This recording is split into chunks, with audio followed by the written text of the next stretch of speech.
इस particular video में मैं एफएल इंडिया के बारे में बताने वाला हूं कि क्या आपका स्ट्रेटजी होना चाहिए एफएल इंडिया को लेकर। तो क्या आप यहाँ पे बाई करेंगे, सेल करेंगे, इसको डिटेल में डिस्कशन करेंगे। उससे पहले मैं बता दूं कि एफएल इंडिया भी एक मल्टीबैगर स्टॉक है, ऑलरेडी मल्टीबैगर रिटर्न प्रोवाइड कर चुका है।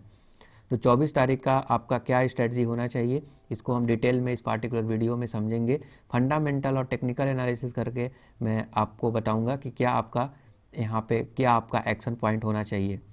तो अगर पहले से इन्वेस्टेड हैं तो क्या आप स्ट्रेटजी अपना सकते हैं, और अगर आप इंटरेस्टेड हैं इसमें बाई करने के लिए तो क्या कर सकते हैं, नहीं कर सकते हैं। तो चलिए डिटेल में डिस्कशन करते हैं। उससे पहले आज के दिन में 5% का अपर सर्किट लगा, ज़बरदस्त अपर सर्किट देखने को मिला एफएल इंडिया में। 5 डेज़ का अगर मैं आपको चार्ट दिखाऊं तो अभी भी ये 6 पॉइंट समथिंग गिरावट पे मिल रहा है। 1 मंथ में अगर टॉप से अगर मैं बताऊं तो अभी भी ये 7 to 7.5% के आसपास गिरावट में मिल रहा है। 1 ईयर का रिटर्न मैं दिखाऊं तो आप चौंक जाइएगा। 1 ईयर में अभी आपको 439% का रिटर्न ऑलरेडी दे चुका है। इसका मतलब ये है कि आपका जो भी फंड है वो 5 टाइम्स कर चुका है। एफएल इंडिया शानदार स्टॉक है, बेहतरीन स्टॉक है, लाजवाब। आपका मल्टीप्लाई ज़बरदस्त तरीका से आपके फंड को किया है। आपका क्या यहाँ पे स्ट्रेटजी होना चाहिए, तो चलिए इसको देखते हैं। उससे पहले इसका बिजनेस मॉडल क्या है, ये करता क्या है, इसको जानना बहुत ज़रूरी है। कोई भी स्टॉक में ऐसे ही थोड़ी इन्वेस्ट कर देंगे। कोई भी स्टॉक में अगर लॉन्ग टर्म के हिसाब से इन्वेस्ट कर रहे हैं तो आपको ये भी जानना जरूरी है कि एक टाइप का ये आप एक कंपनी का मालिक बन रहे हैं। तो आप समझेंगे ना कि बिजनेस क्या चल रहा है, क्या कर रहा है, प्रॉफिट कितना हो रहा है। तो चलिए इसके बारे में डिस्कस कर लेते हैं। तो एफएल इंडिया मोबाइल एडवर्टाइजमेंट के क्षेत्र में ये काम करता है, और जो स्टॉक मार्केट में लिस्टेड कंपनी है उसमें एक नंबर 1 और यूनिक बिजनेस है। तो बेसिकली डिजिटल मार्केटिंग में mobile advertisement, mobile marketing platform और उसके एडवर्टाइजमेंट के लिए काम करता है। Consumer intelligence driven mobile marketing platform ये बनाया है, और इससे उसको अच्छा खासा फ़ायदा होता है एफएल इंडिया को।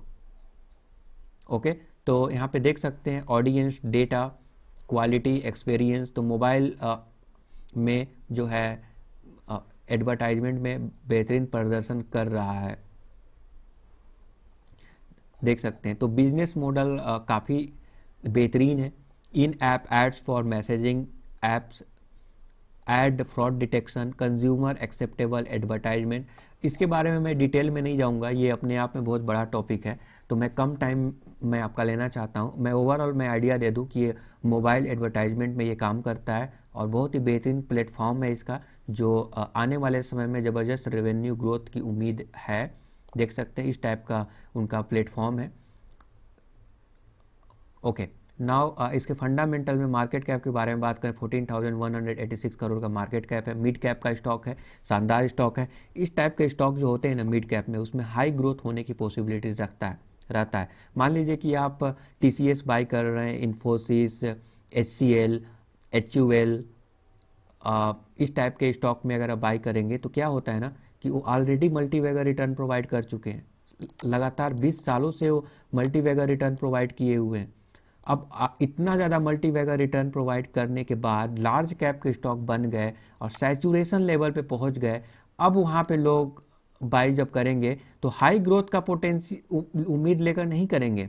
उसमें लेस रिस्क है, क्योंकि मार्केट लीडर्स हैं, उनका एक लीडिंग बिजनेस है, इसीलिए उसमें गिरावट और कंपनी को डूबने की चांसेस कम है। इसीलिए लो रिस्क होने की वजह से लोग वहाँ पे निवेश करते हैं। बट वहाँ पे जो ग्रोथ होगा वो कुछ इस प्रकार होगा। मान लीजिए कि आईटी सेक्टर का, आईटी इंडस्ट्री का ग्रोथ जो है सालाना 10% के हिसाब से हो रहा है, या 12% के हिसाब से हो रहा है। तो टीसीएस कितना मूव करेगा? मार्केट लीडर है तो 15% प्रॉफिट होगा, उसको 20% प्रॉफिट होगा। तो 15-20% अगर प्रॉफिट होगा तो आपका भी फंड इसी के अनुपात में मल्टीप्लाई होगा। जनरली ऐसा ही होता है, यही है ना। बट ये मिड कैप का स्टॉक है, इसका मतलब ये है कि इसको लार्ज कैप भी बन सकता है। ये आने वाले समय में लार्ज कैप बनने की भी पॉसिबिलिटीज रखता है।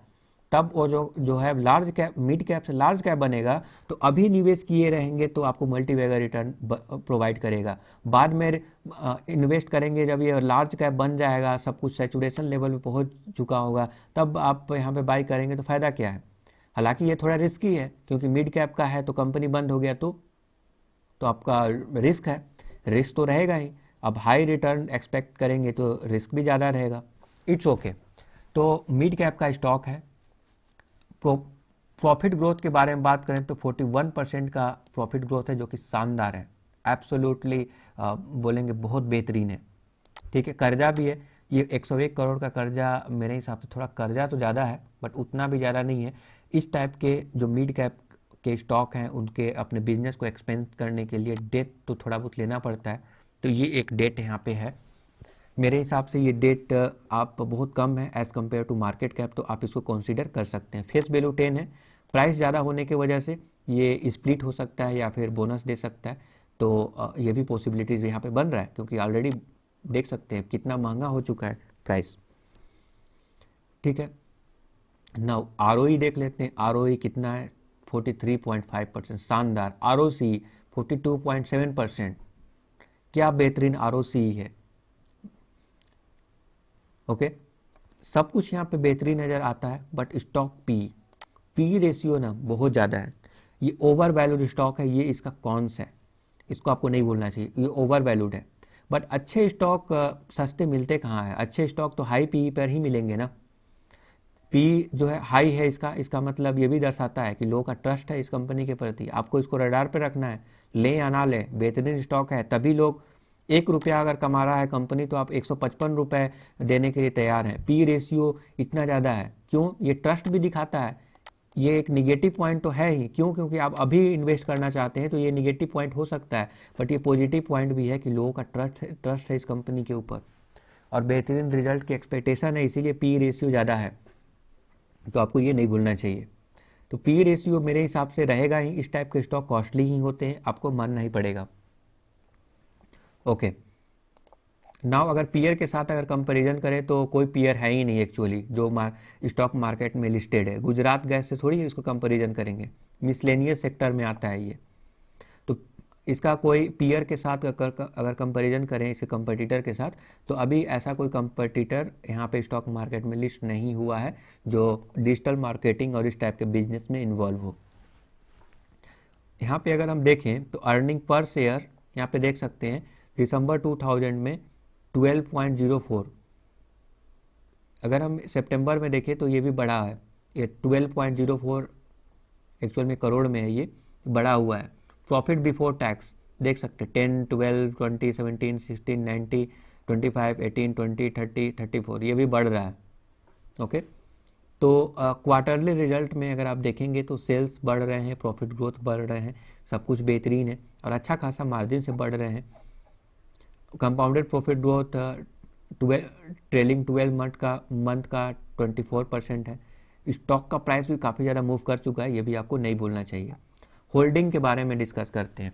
होल्डिंग में 63% स्टेक प्रोमोटर का है, FIIs भी हैं यहाँ पे, DIIs भी हैं। FIIs DIIs थोड़ी ना बेवकूफ़ होते हैं, किसी भी स्टॉक में घुस जाते हैं, बेहतरीन लोग हैं, FIIs हैं, DIIs हैं, डोमेस्टिक इंस्टीट्यूशन है। मान लीजिए कि FIIs को ज़्यादा नॉलेज नहीं है, इस टाइप के स्टॉक होते हैं ना, इस टाइप के जो डिजिटल मार्केटिंग और इस टाइप के जो स्टॉक होते हैं उसमें FIIs को ज़्यादा नॉलेज होता है क्योंकि वो फॉरेन कंट्री के होते हैं, तो वो बिजनेस ग्रोथ देखते हैं, समझते हैं, अपने कंट्री से कंपैरिजन करते हैं। हालांकि डोमेस्टिक इंस्टीट्यूशन को इस कंपनी के, इंडियन कंपनी के बारे में ज़्यादा नॉलेज होता है, तो वो भी यहाँ पे बने हुए हैं, देख सकते हैं। Reliance capital trusted, Nippon life, कितने बेहतरीन फंड हाउस जो है यहाँ पे अपना इन्वेस्टमेंट किए हुए हैं। तो ऐसे ही थोड़ी ना किसी भी स्टॉक में इन्वेस्ट कर सकते हैं। तो ये सारा दर्शाता है कि कंपनी शानदार है, बेहतरीन है, आने वाले समय में अच्छा रिटर्न देने की एक्सपेक्टेशन रखता है, प्रॉफिट ग्रोथ और भी अच्छा देने की कैपेबिलिटी रखता है।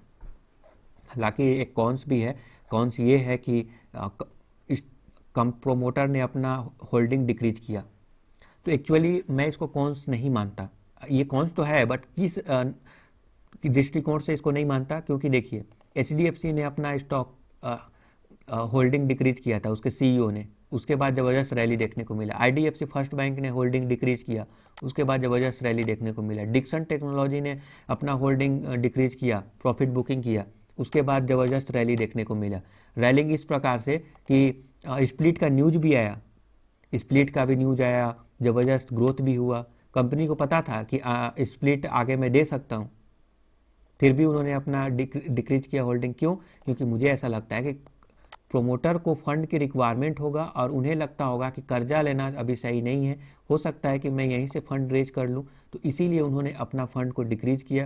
हालांकि ये एक बहुत ही बड़ा निगेटिव पॉइंट है, ये दिखाता है कि प्रोमोटर का ट्रस्ट नहीं है उसके बिजनेस के प्रति। बट होल्डिंग डिक्रीज करने के बाद ज़बरदस्त इंक्रीज देखने को मिला, फंड प्राइस में बहुत ज़बरदस्त अपर सर्किट लगे।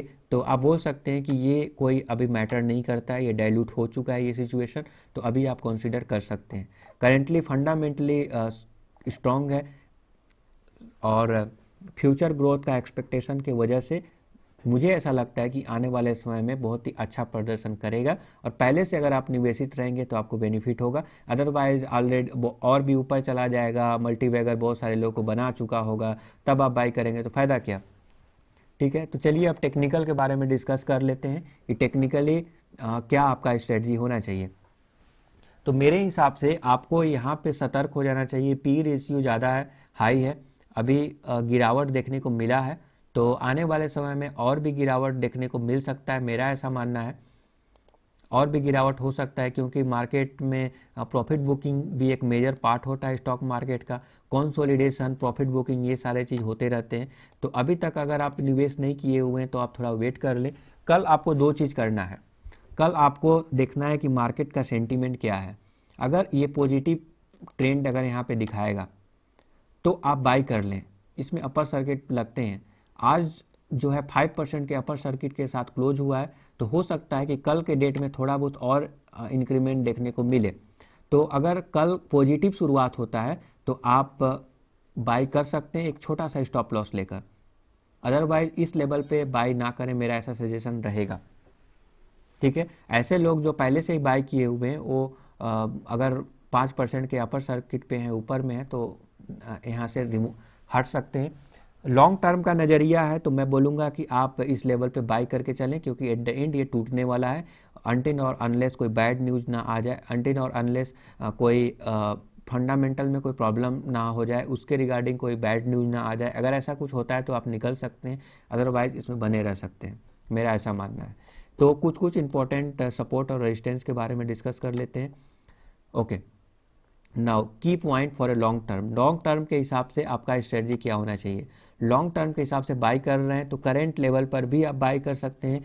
कल का अगर पॉजिटिव सेंटीमेंट रहेगा तब आप बाई करें। अगर कल गिरावट होने लगे तो आप थोड़ा और वेट कर लें, अगर थोड़ा और नीचे मिल जाता है तो और भी बेहतरीन चीज़ होगा। बट जैसे कि अपर सर्किट के साथ ये क्लोज हुआ है तो कल के डेट में और ऊपर जाने की पॉसिबिलिटीज़ मुझे नज़र आ रहा है। तो कल आप बाई करना चाहते हैं तो बाई कर सकते हैं। लॉन्ग टर्म के हिसाब से जो आपको स्टॉप लॉस रखना है वो है 5025। 5025 को अगर किसी भी रीजन में अगर ये ब्रेक करता है तो आप निकल जाएं। ऐसा इसलिए क्योंकि अगर हाई वैल्यूएशन पे अगर कोई स्टॉक ले रहे हैं तो गिरावट भी होने की पॉसिबिलिटीज रहता है, गिरावट भी हो सकता है।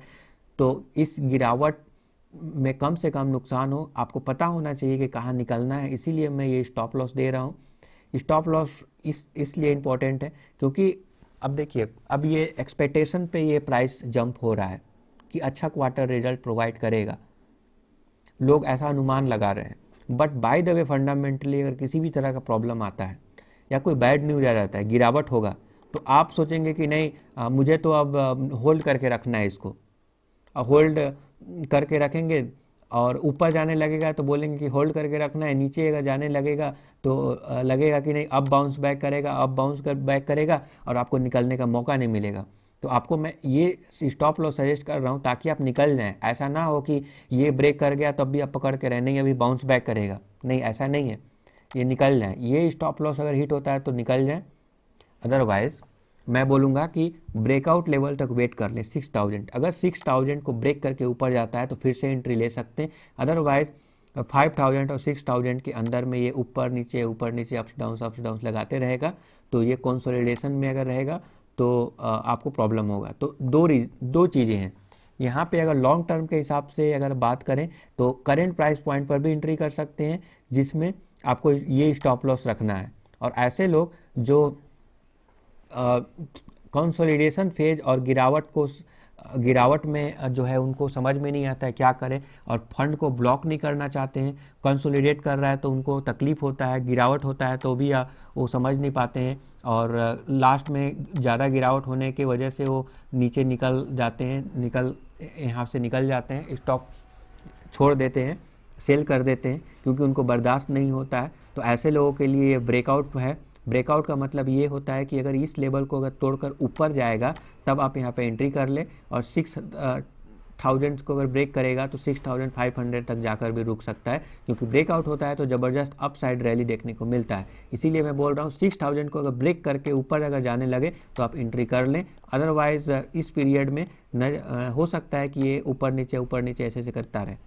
तो अभी भी मैं बोलूँगा, अभी आप स्टॉप लॉस के साथ लॉन्ग टर्म के पॉइंट ऑफ व्यू से बाई कर सकते हैं। शॉर्ट टर्म में गिरावट होना लाजमी है, क्योंकि ज़बरदस्त हो चुका है। तो शॉर्ट टर्म वाले को मैं बोलूँगा स्टॉक में एंट्री ना करें, लॉन्ग टर्म वाले को बोलूँगा स्टॉक में एंट्री करें ये स्टॉप लॉस लगाकर।